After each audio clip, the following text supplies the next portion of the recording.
તાપીમાં લાકડા ચોરી કરતી કારનો પીછો કરતા આરેફોનું અકસ્માતમાં અવસાન થયું। ગેંગનો પીછો કરતા અકસ્માતમાં આરેફો વિકાસ દેસાઈનું નિધન।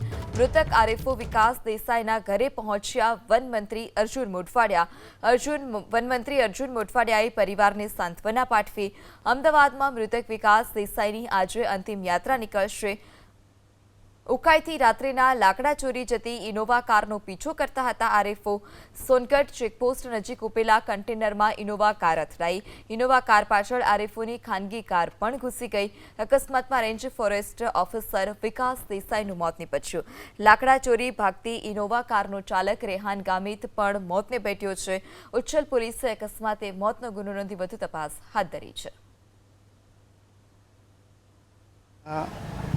જેના મારા સાથે મંત્રી પ્રવીણભાઈ માળી અને મારા જે ફોરેસ્ટના પ્રિન્સિપલ ચીફ કોન્ઝર્વેટર છે જયપાલસિંહ સહિતના બધા અધિકારીઓ આવીને એમના પરિવારજનોને સાંત્વના પણ આપી છે।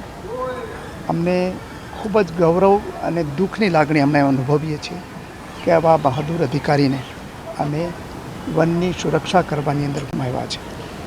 વન વિભાગનું જે કામ છે એ અમસ્તું કઠિન હોય છે અને કઠિન કામની અંદર જે આવા બહાદુર અધિકારીઓ અને કર્મચારીઓ છે એને કારણે વન્ય જીવન પણ સુરક્ષિત છે, વન્ય પ્રાણી સુરક્ષિત છે, વન વિભાગ પણ સુરક્ષિત છે અને આ વનની સંસ્કૃતિ જીવતી રહેશે તો જ માનવ સંસ્કૃતિ જીવતી રહેવાની છે। એને બચાવવાના કામગીરીમાં આ અમારા અધિકારીએ શહીદી વોરી છે।